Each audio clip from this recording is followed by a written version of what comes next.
Jeder, der schon mal in einem Musikladen war, um einen Bass zu testen oder auf einer Bühne stand für den Soundcheck, der kennt die Situation zu gut. Man hat das Gefühl, alle schauen auf einen und dann auf einen Schlag fällt einem nichts mehr ein, was man spielen kann.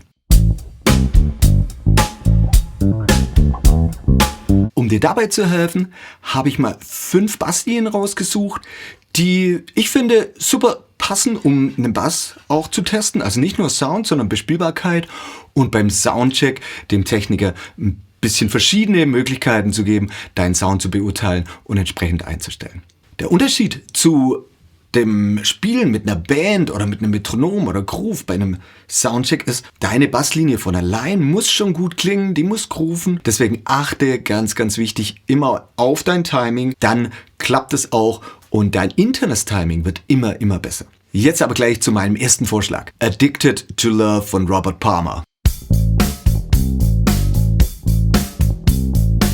Klassiker aus den 80er Jahren. Eigentlich eine Basslinie, die relativ simpel aufgebaut ist. Es sind nur Achtelnoten. Man muss ein bisschen aufpassen. Es geht nicht direkt auf die 1 los, sondern auf die 1 und. Sie gibt dir die Möglichkeit, deinen Bass hier in dem Bereich zu testen, wo wir uns eigentlich auch die meiste Zeit bewegen. Das nennt sich ja auch der Moneymaker. Da kannst du die tiefen Töne testen, ein paar höhere. Man kann mit Artikulation viel machen. Spiele ich die Töne lang oder kurz? Betone ich die Töne? Ich zeige dir jetzt die Basslinie mal langsam. Ich spiele mal den ersten Teil davon und dann zeige ich dir die Noten, die da drin vorkommen. Addicted to Love, Robert Palmer.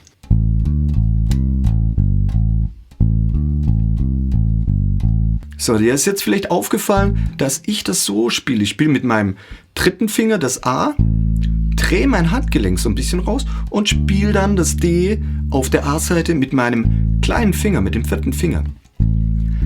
So schaffe ich es, dass keine Pause zwischen den Tönen entsteht. Wenn ich das mit dem gleichen Finger spiele, entsteht immer eine kleine Pause, weil ich ja meinen Finger von einer Seite auf die andere richten will. Wenn ich das nicht möchte, wenn ich möchte, dass die Töne ineinander übergehen, dann ist das eine ziemlich gute Lösung. Es gibt auch die Möglichkeit, seinen Finger runterzuklappen, so quasi das Fingerglied nach innen zu drücken, ähnlich wie bei einem Barré-Griff auf einer Gitarre. Auch das mache ich ab und zu. Jetzt in diesem Fall fühlt sich das für mich viel besser an als die anderen Spielweisen. Du musst für dich selbst rausfinden, was für dich passt. Wichtig ist nur, es muss gut klingen und grooven. Kommen wir nochmal zu den Tönen. A, D, A, C, A, G, A. Der erste Teil, der wiederholt sich. Dann kommen wir zum G.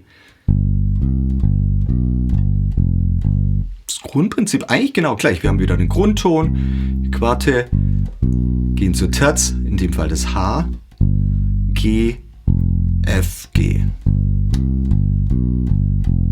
Genau der gleiche Rhythmus, wieder darauf achten, nicht die 1 spielen, sondern die 1 und. Der dritte Teil ist eigentlich über D, wir fangen aber mit einem A an. Wieder A, D, A, C und jetzt, im Gegensatz zu dem ersten Teil, geht's A, C, D.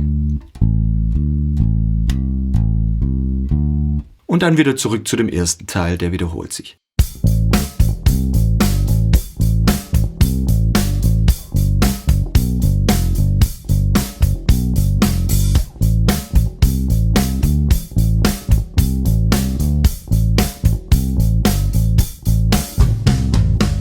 Die Playalongs dazu findest du übrigens in dem Artikel in meinem basemeUp.de Blog. Da gibt's die Noten, Playalongs zum Anhören und Downloaden und auch noch mehr Erklärungen. Mein zweiter Vorschlag ist ein Blues-Klassiker, Long Grey Mare. Bekannt von Fleetwood Mac, Gary Moore, von vielen verschiedenen Künstlern. Ich habe hier die Gary Moore-Version rausgesucht. Die ist in A. Es geht auch eigentlich um einen A-Blues. Ich zeige dir jetzt aber nur mal das Grundriff, das Pattern, das wir da verwendet. Wir haben das A, dann kommt ein Cis, dann ein D und ein E. Wir brauchen nur diese 4 Töne. A, Cis, D, E. Da das Originalriff doch ein bisschen schnell vielleicht für Anfänger ist, habe ich dir hier eine Version, die ein kleines bisschen einfacher ist. Wir spielen A, dann zweimal das Cis, dann zweimal das D und zweimal das E. Hört sich dann so an.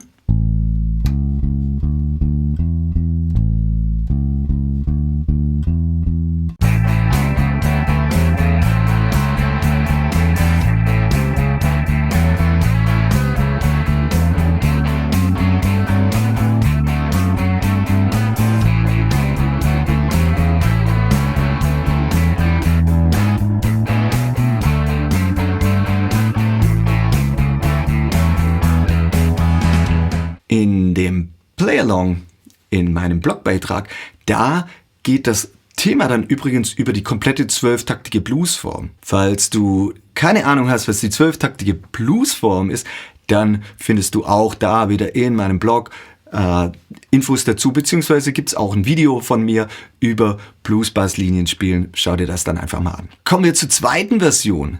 Die ist ein bisschen schwieriger, aber eigentlich nur, weil das Tempo schon relativ schnell ist. Da fangen wir jetzt eigentlich auch wieder gleich an. A, Cis und jetzt kommt anstatt dem 2x D kommt 4x D. Das sind dann Sechzehntel. Jetzt hörst du das mal mit dem Play-Along, Drum Groove und im Originaltempo.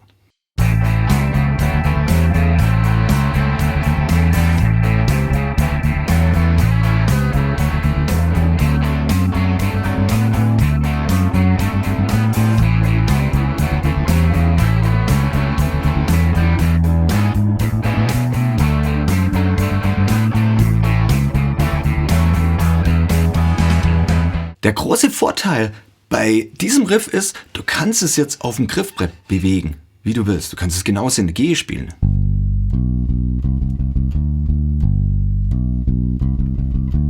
Oder hier oben am Griffbrett.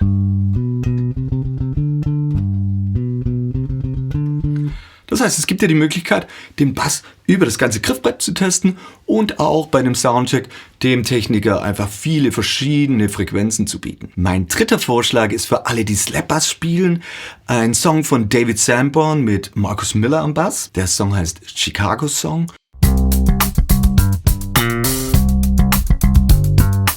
Die Grundbasslinie von dem Song ist relativ einfach zu spielen. Ich spiele sie mal langsam, dass du mal hörst, wie die schlussendlich dann klingt.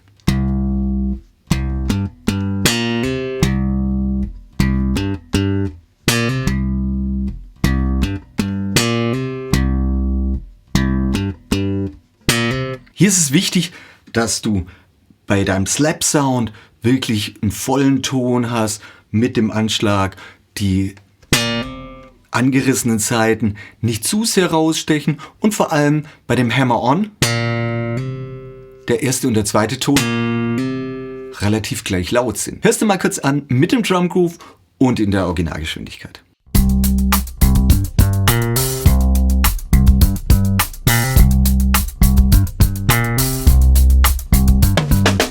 Ich habe dir hier noch eine Version, die das Ganze noch ein bisschen runter macht, vor allem wenn man ohne Schlagzeug spielt. Wir nehmen jetzt ein paar Dead Notes mit rein.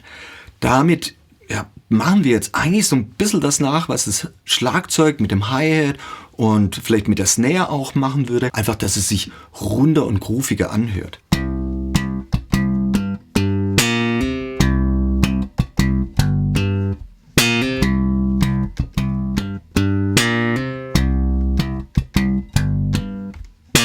Du hörst, jetzt wird aus dem Ganzen doch noch ein bisschen was Groovigeres. Die Noten dazu findest du wieder in dem Bassblog von mir bei bassmere.de und natürlich das Playalong dazu, das sich übrigens so dann anhört.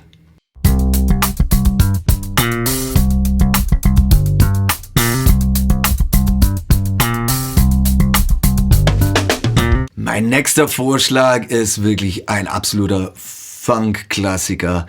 Der darf bei mir natürlich nicht fehlen. Eine Nummer von den Commodores nennt sich Brick House.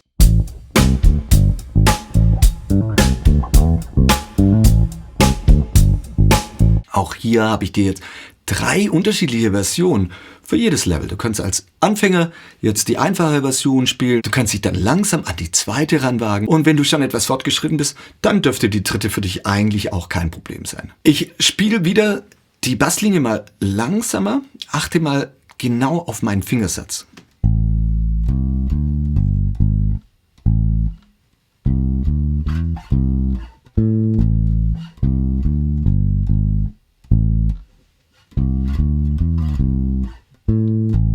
So, du hast jetzt gesehen, dass ich das E hier spiele und nicht hier. Könnte ich rein theoretisch auch machen.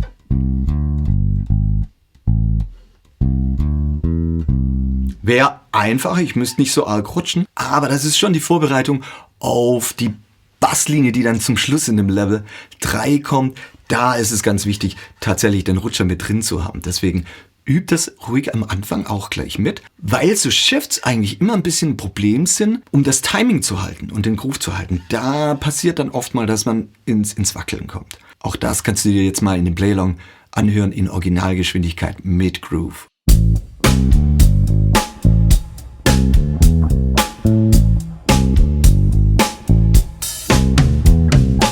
Gut, kommen wir zur zweiten Version. Jetzt kommt so ein bisschen Sechzehntel mit rein. Es wird jetzt so ein kleines bisschen rhythmischer, schon mehr wie die Original-Basslinie.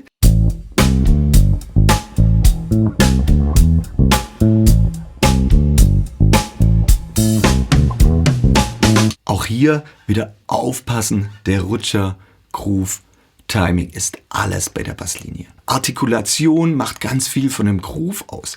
Also spiele ich die Töne lang oder kurz. Wenn ich sie kurz spiele,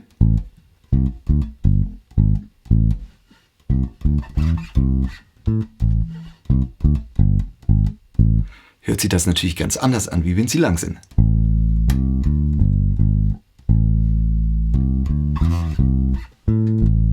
Und jetzt kommt die dritte Version, die Originalversion. Nun haben wir noch mehr Sechzehntel drin, haben den Slide hier noch mehr mit drin und Hammer-Ons. Ich spiele sie dir jetzt auch mal langsam vor.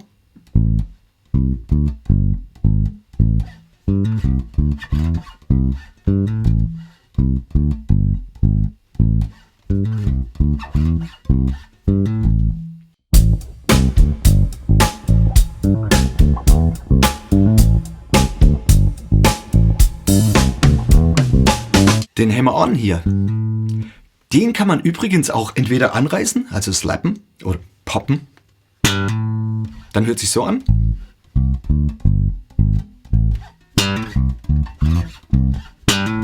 Ich spiele die Basslinie gerne mit dem Finger, also mit ganz normalem Fingerstil, aber presse dann bei dem Hammer-On die Saite viel stärker runter, also ich schlage sie stärker an, um den Sound zu haben, der so ein bisschen an das Popping erinnert von dem Slap-Bass. Das hört sich dann so an.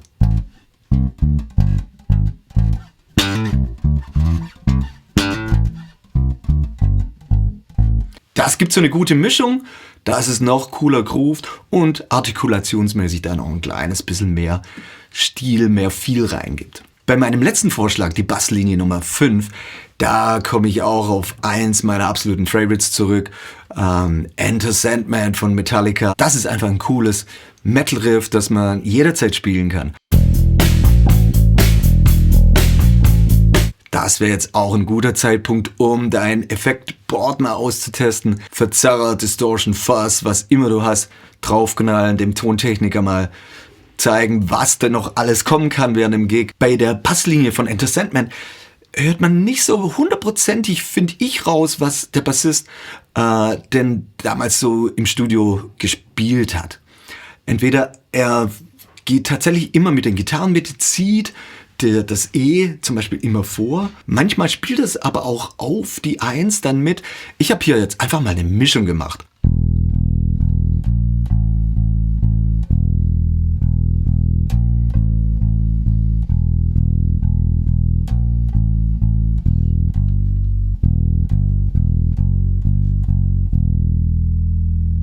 Ganz egal, wie du es schlussendlich spielst, Hauptsache es groovt und klingt gut. Und jetzt hör dir das mal in der Originalgeschwindigkeit an mit Drum Groove.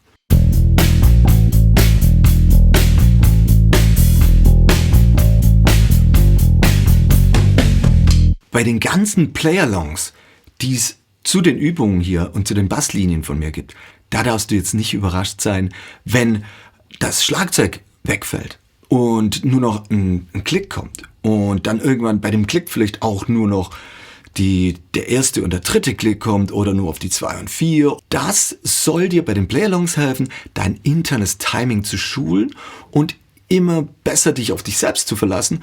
Und das Metronom ist eigentlich eher nur so ein bisschen eine Referenz, die dir immer wieder sagt, ja klar, ich bin bei dir. Zum Schluss bei den Play-Alongs kommt dann auch wieder der Drum Groove oder sogar die Band als Belohnung für dich, dass du so lange durchgehalten hast. Und du wirst merken, da ist es dann so viel einfacher dann dazu zu spielen. Es zeigt aber auch, umso besser dein internes Timing ist, umso besser wird nachher die ganze Band klingen. Weil du allen anderen zeigst, hey, hier, da ist der Groove, da ist das Time, ich fühle das so, geht mit mir, dann seid ihr safe. Okay, das waren meine 5 Vorschläge, meine 5 besten Basslinien für Soundcheck und zum Basstesten im Musikladen. Ich hoffe, da war das eine oder andere für dich dabei. Abonniere gerne meinen Kanal hier auf YouTube. Schau auf meinem Blog vorbei, bassmeup.de. Dort gibt's wie gesagt, die ganzen Übungen, Play-Alongs zum Anhören, Downloaden. Und wenn du noch mehr Übungen zum Basslernen haben willst, dann schau in meinem Notenshop und meinen Online-Basskursen vorbei bei bass-lernen.de. Auch diesen Link findest du unten in der Beschreibung. Danke fürs Zuschauen und lange durchhalten. Bis bald. Ciao, ciao.